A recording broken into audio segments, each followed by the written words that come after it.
There are many iconic moments from his career. 3 sold-out dates at the O2, first ever Black British solo act to headline Glastonbury, numerous Brit Award wins. You'll go into places where you might have been so naive of what was happening, of what was taking place. Welcome to Union Black, the multi-format content series hosted across YouTube and Google Arts and Culture. It features a curated collection of videos, audio documentaries, podcasts, stories, and photographs for you to dive into. Union Black takes us on a journey, celebrating the contributions of Black British music artists, creatives, professionals, and scenes.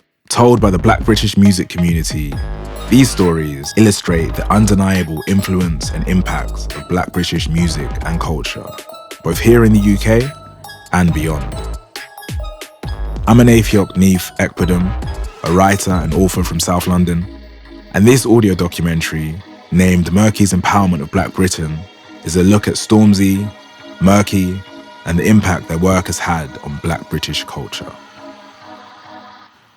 It's June 28th, 2019, Glastonbury Festival. As the sun sets over English countryside, Stormzy takes to the stage. The night is a defining moment in British music. Stormzy is the first ever Black British solo act to headline Glastonbury. There are many iconic moments from his career where we could begin this. There's the 3 sold-out dates at the O2, there's last year's album This Is What I Mean, the numerous Brit Award wins, or the famed Fire in the Park. But it makes sense to start here. That night at Glastonbury transcended history. In his performance, he wove a scene, a culture, and its people into the heart of British culture. He built on the foundations laid by the generations of musicians who came before him and opened the door for the generations who will come after. It was a landmark moment in an already legendary career. But let's take things back a little bit. To understand how Stormzy and the wider Merky family touched the soul of a nation, we need to start at the beginning. It's the early 2010s in the London borough of Croydon. For more than a decade, thousands of working class, predominantly black teenagers in the area have been partaking in a culture unique and specific to the UK. In grime and UK rap, they are documenting the daily realities of their hidden corners of the city. In this music, they express their fears, their traumas, and big sky dreams. Among them is Michael, known musically as Stormzy. He's around 17. Like many of his generation, he's been MCing and rapping for most of his teenage years. I think growing up in South London, specifically UK grime and UK rap music, our lives were pretty much fixated in or around it. I'm Chris, popularly known as Chris the Capo. I'm an A&R manager. I'm also a presenter, a podcaster, and an overall lover of UK black music and just black culture overall. It's just a normal day to day. You know, waking up in the morning, getting on the bus to school, you're hearing grime. When you're within school, you're hearing grime. After school, you're hearing grime. Or you're probably making grime as well, whether you may be spitting in a playground alongside your friends, spitting with your friends outside the bus stop, going to youth clubs, whether it may be making tunes in the studio, down towards how we dressed, academics tracksuits, Lot 29 tracksuits, night tracksuits, trainers, 110s, 97s, 98s, 95s. South London specifically back then, it was an oxymoron. There was good within the bad. We grew up in, everyone uses the terminology, but I use it strong-heartedly and wholeheartedly when I say it was a concrete jungle. You'll go into places where you might have been so naive of what was happening, of what was taking place within these inner cities, of, crime and, poverty and just everything that was affecting around the area, but we saw beauty within it as well. There was so much good that came from the bad, whether it may be in football, in music, or fashion, or media, or anything, to be honest. There was so much beauty that came from it. A lot of tension, a lot of territorial tension. Croydon is one of the biggest boroughs, is hidden deep in the outskirts of the southern corner of the city.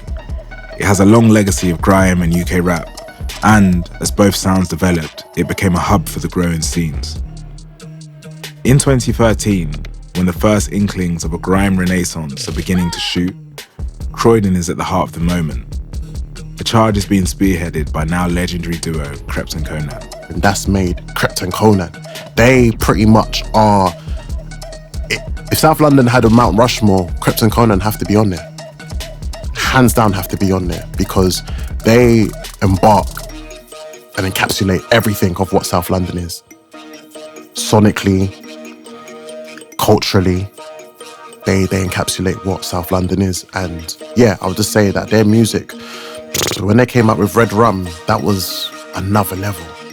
Even down towards the Gypset days of like the Gypset 8-bar rallies that they done, the Gypset anthem, or even like the infamous SBTV freestyle as well. Man, that's South London. Krept and Conan knew Stormzy before music. They were raised in neighbouring areas, went to the same or nearby schools, and were one of the first in the area to gain local fame on Croydon's music circuit. When they won Best Newcomer at the Mobile Awards in 2013, they became beacons of inspiration and hope for many of the other young musicians in the borough with dreams of serious music careers. Stormzy was among them. At that time, he was working down in Southampton on an oil refinery. But watching his childhood friends win inspired him. He decided to quit his job, head back home to London, and pursue music full-time. This is the beginning for Stormzy and Team Merky. Within 3 years, he and the team will be among the most talked about outfit operating in British music. Now, we look ahead a little bit, focusing on Stormzy and Merky's unprecedented rise. By 2015, the landscape of Black British music has transformed. From rap to grime, drill to soul, Afro swing to R&B, Black music is thriving. Not only are they present at the very peaks of the UK charts, but they're also present at the biggest festival stages, whilst also racking up millions of views online. Their cultural footprint and impact is huge. They are the new soundtrack to modern Britain. The period of where we realised, why are we catering towards the masses and trying to conform to the masses, when really and truly, this is who we are, this is what we represent. This is Chris Capo, A&R manager, presenter, and podcaster. And it just went back to the bare basics of that culture of what we grew up around, down towards the attire that we wear, the way that we conduct ourselves, to the music that we make. We're doing this to represent ourselves and where we come from. So it was sort of like a resurgence of everything, of where we were blinded by a lot of the glitz and the glamour and for the bag. And we just stripped ourselves away and said, no, we're going back to the basics. And yeah, that resurgence was needed, and it was a breath of fresh air, because with that came a whole class of new artists. Now, a whole class of new creatives, a whole class of new fashion labels, and just a new class of just overall UK Black culture. Stormzy and Team Merky are now at the heart of this rise. After leaving his job in Southampton, he began to quickly climb the ranks in the scene, ringing bells as he went. A string of singles between 2014 and 2016 cement his status as one of the most exciting artists in the country. The first song is Not That Deep. It's his breakout song from his mixtape Dreamer's Disease. It's a statement of intent and sees him stomp over a growling yet melodic grime instrumental. In the video, he and his friends parade through Croydon on foot and on bikes, a rising tide about to break through into a competitive and crowded scene. He's shown that you can cross over and have fans like Adele, and you can stay true to yourself, and you can have beats, and you can be like one of the most popular rappers in the UK, and even argue like in the West. This is Scully. He describes himself as a cultural architect. My name is Scully, and I would say I am a presenter and a cultural engineer. Cultural engineer is a term that I came up recently with to just try and encompass all the things that I do. So I produce, sometimes I direct, I'll dabble in journalism, like bits of writing. Currently writing a book. I'm an A&R. I just do lots and lots of things that interest me. I remember specifically Stormzy coming through and making an impact on me because I could view him as this guy's from Croydon and he reps Croydon. He doesn't like silently, I'm from Croydon and like da da da. Like he came through with a wave of artists who could talk about like A2, Bonkers, that they were very much like Croydon is our place, and Krept and Conan as well. Like those are the people that made you proud to be from Croydon. The second single is Know Me From. Released in 2015, it was produced by Z Dot. In this one, Stormzy's mum famously appears in the video, and the single peaks at 49 on the UK singles charts. He has a certain sincerity that I think a lot of artists try and engineer, but he just does the stuff that he wants to do. Like if he doesn't enjoy something, he won't interact with it. If he thinks something's sick, he will interact with it. The third song is a freestyle titled Shut Up. On this one, he flows over the iconic grime instrumental Functions on the Low, which was produced by XTC of legendary East London crew Rough Squad. On this one, there's a hypnotic quality as he coasts over the gentle flutes and soft thumping bass. Originally releasing the song as a freestyle, he quickly packaged it into a single as the song spread globally. By December 2015, he'd performed the song for boxer Anthony Joshua's ring walk at the O2 Arena, and it had peaked at number 8 on the UK singles charts. There's a sense of commonality between these three songs, Not That Deep, Shut Up, and Know Me From. They marked his entrance into the big leagues of UK rap and grime. But there was more here. There was a hunger and an intensity in the way he attacked instrumentals, the way he dominated songs, imposing his personality on them. He was charming, funny at times, serious at others, highly ambitious throughout. Above all though, there was an aura, a feeling that this was something we hadn't quite seen before, that this kid out of Croydon had greatness in his future. He's got an aura about him, a big smile, having a gold tooth, all of these things mean something. Like, it means something, it's representation, it's seeing yourself in somebody. And it all just adds, as I said, it's an energy, it's a presence. This is Janine Kempadu, an esteemed media executive and expert on Black British music and culture. She worked at legendary station BBC One Extra for 20 years. So I'm Janine Kempadu. I was at BBC Radio 1 Extra for 20 years. While I was there, I was an assistant producer, a content editor, and a commissioning executive.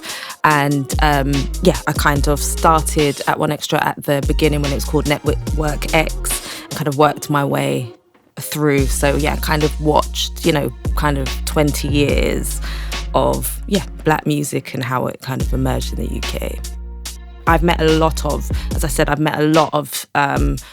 stars. I've met a lot of great people, and you can feel their energy when they walk into a room, right? And he's one of them. I've come across, I felt Jay-Z in terms of you can feel the energy. Jamie Foxx, there's real star energy. Stormzy's got that. This first arc of his career culminated in Stormzy's debut album, Gang Signs and Prayers, released in 2017 via his own label, Merky Records. It was the most anticipated debut in a generation. It wasn't one type of album. You had this, the first time for me where I really understood his faith. You started hearing a different side to him, and then he was honest about his depression, and I feel like that was important. I feel like in terms of you're being very honest about something, that will make a difference to other people's lives. There's a duality in the album, a pendulum that swings between the gang signs on songs like Cold and Bad Boys to the prayers on the near gospel harmonies of Blinded by Your Grace Part 1 and Part 2.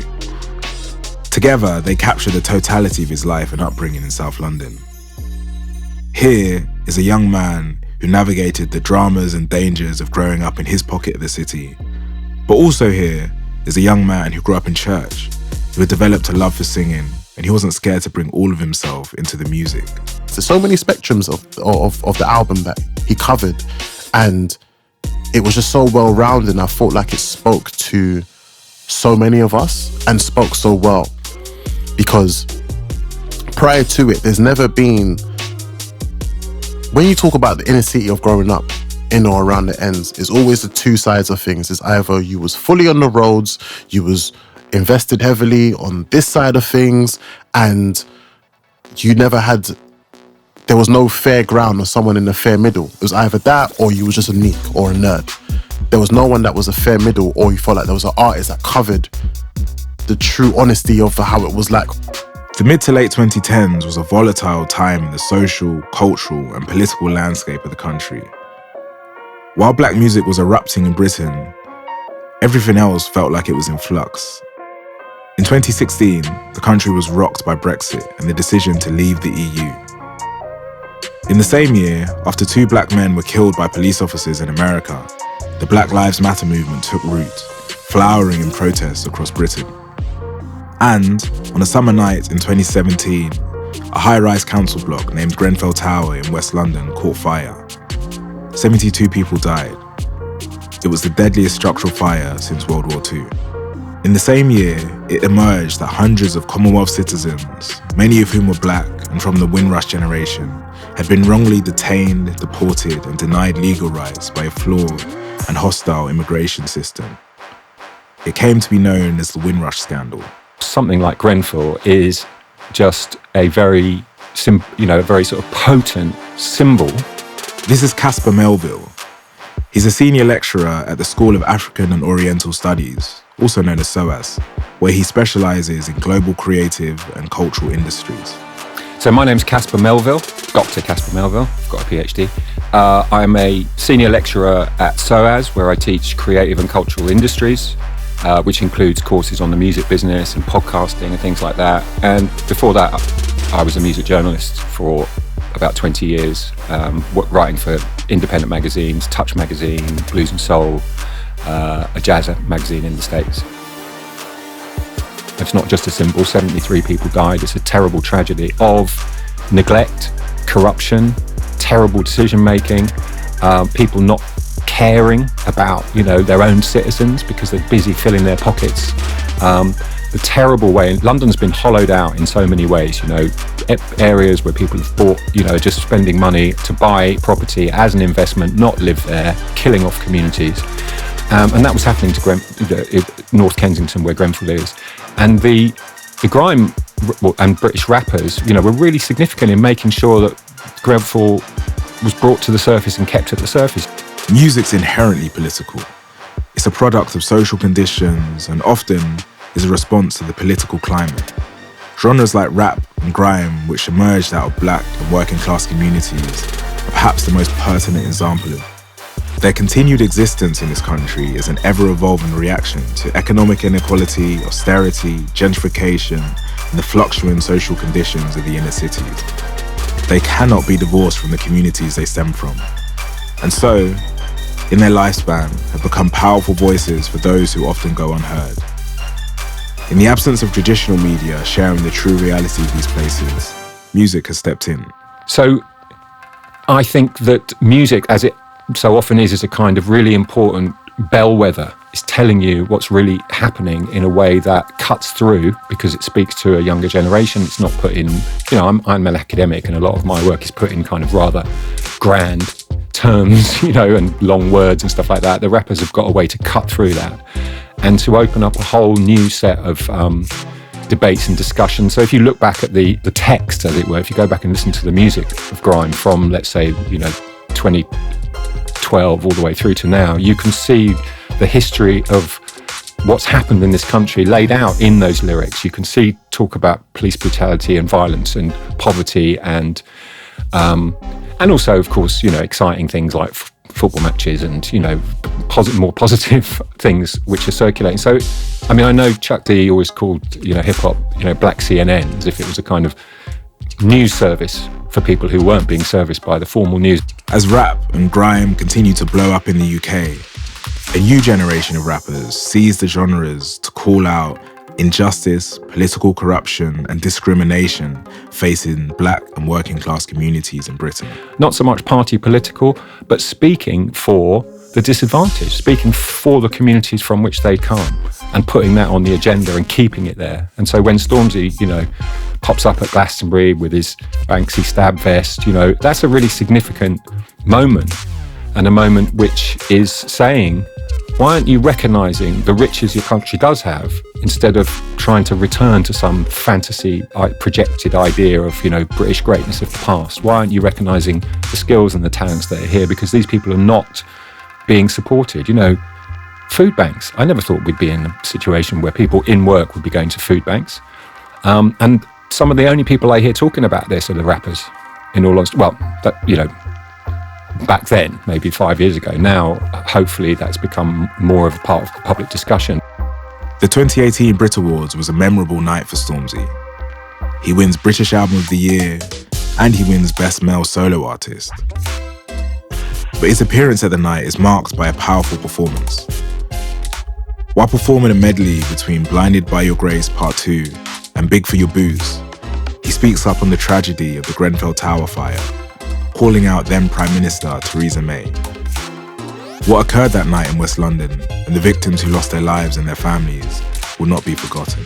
This is Scully, a presenter, A&R, and cultural engineer. I think Stormzy's importance in the socio-political climate of the last, let's say, 5 to 8 years cannot be understated, purely because he is a dark-skinned, physically imposing black man who should be worried about, or society tells us he should be worried about how he's perceived. And he is making a music that is often demonized, and he could have done everything possible to keep his nose clean and to stay away from certain lights. And he refused that. He said, actually, I'm going to use my voice where it matters, and I'm going to stand on the biggest stage in music where they've asked me to come perform. And rather than try and do something that pushes my album again, I'm just going to talk about something which I think is important. And I think that is, again, a testament to his character. Though using his voice to speak out for others was, at this point, not that new to Stormzy. But the moment, the stage, and the message shifted his position within the landscape of British music and culture. He was looked at as more than a musician now. He was a young man using his gift to shed light on the realities of those living in communities similar to his. He was another example of music becoming a voice for Britain's unheard and unseen. It's 2023 now. Stormzy is one of the biggest artists in the country, and Merky are one of the most recognisable names in culture. But more than that, they are playing a role in changing the landscape of British society for black communities. There is a Stormzy Scholarship for black British students at the University of Cambridge. There is his pledge of £1 million per year for 10 years to charities, organisations and movements that are committed to fight racial inequality, that are committed to justice reform and are committed to black empowerment in the United Kingdom. There is #MerkyFC, an initiative of Adidas to improve diversity in football. And there is the publishing imprint, Merky Books, an imprint for new voices in partnership with Penguin Random House. Collectively, these initiatives are having a powerful impact. They are opening the doors for black and marginalised communities in Britain, ushering people into territories that have for so long felt sealed. This is Scully, a presenter, A&R, and cultural engineer. I think a lot of people in his position would not have made the moves he has. When he shouts about black empowerment and the importance of black equity and all of these things, he does it in a way that is different to the people we've had before. We've had a lot of black capitalists who've told us to basically get our money up and everything will be okay. And Stormzy does the opposite, and he's like, actually, like, we need to look out for each other. We are each other's community, and if you're doing better than the person next to you, just try and help the person next to you. He didn't have to go out and make the scholarship to get to such a prestigious uni, but he decided to out of his own pocket because he understands what it means. And on a day like today, when you can see the government are actually trying to remove access to university once again, you can understand how much more that will mean in a decade.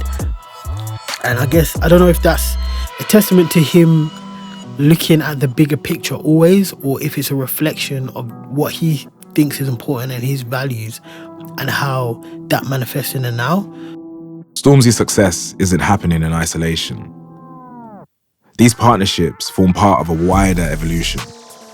In an era where Black British individuals across numerous fields are gaining financial independence, many are now pooling their resources back into their communities, investing substantial amounts into regions of the country that have for so long been underfunded and neglected by local and national government.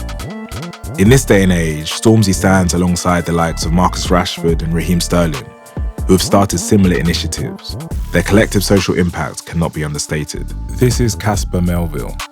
And this is where the music scene kind of hooks up with some of the other parts of the kind of creative economy, you might say, or the kind of entertainment economy. So what Stormzy's been doing, most recently Raheem Sterling, Marcus Rashford, young black men.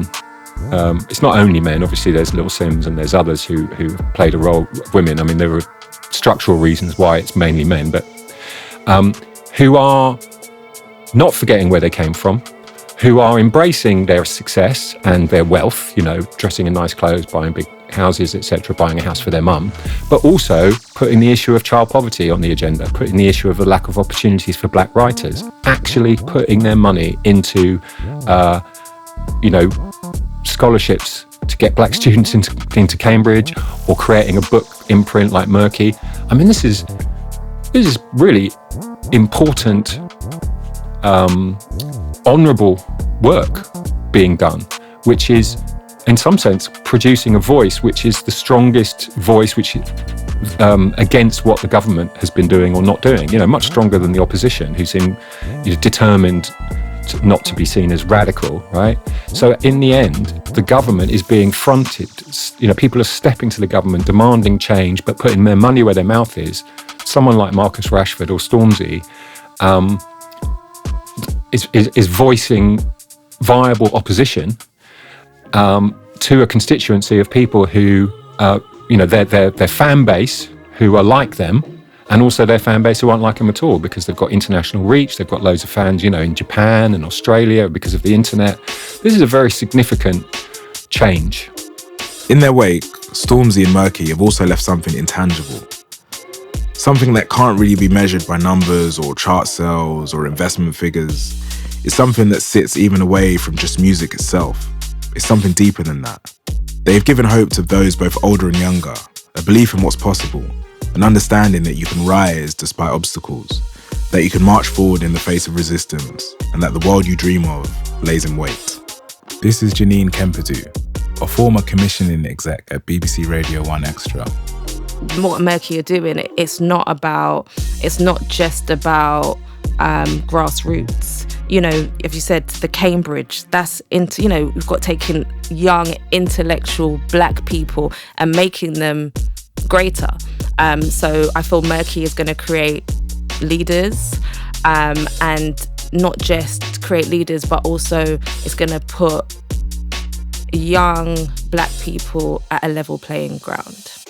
It's going to put young people at a level playing field with with their counterparts, and we're just going to start at a better place. And there's no way that we're not going to feel the impact of Merky for the next 50 years. There's just no way. When you're a bit of a dreamer, as I'll self-diagnose, at times it can be hard to understand what is plausible if nobody has done it before. I think in the terms of Stormzy, having that background and watching him eclipse so many artists in the UK to go on to be one of Spotify's top streamers from the UK of all time, or to go on and do all of these amazing things that we can't even list right now, it made me feel like, oh, your dreams are all within reach, because he did it. And my thing is, if another person can do it, they're human, so you can do it. There is no, you can argue about resources and things that you can attain and da-da-da-da, but the bottom line is if that other person did it and they're from your ends, they're from your background, then it is achievable. That is Stormzy's biggest gift, in my opinion, to the British scene and to like black Brits as well. And so, to conclude things, in a decade where black British music has blossomed, Stormzy and Merky have become an integral part of the story that will be told about Black Britain in the years to come. They have touched the souls of a nation, spreading a culture as they've gone. But it's what's happened closer to home that may be the biggest legacy they leave. Whether it's the championing of social causes, the determination to speak up when it matters, or the continued investment in the future of Black Britain's young people, the impact will be felt decades from now. Thank you for listening to this final chapter of Merky's empowerment of Black Britain. This audio documentary is part of Union Black, the multi-format content series hosted across YouTube and Google Arts and Culture. It features a curated collection of videos, audio documentaries, podcasts, stories, and photographs for you to dive into. Union Black takes us on a journey, celebrating the contributions of Black British music artists, creatives, professionals, and scenes. Told by the Black British music community, these stories will demonstrate the undeniable influence and impact of Black British music and culture, both here in the UK and beyond.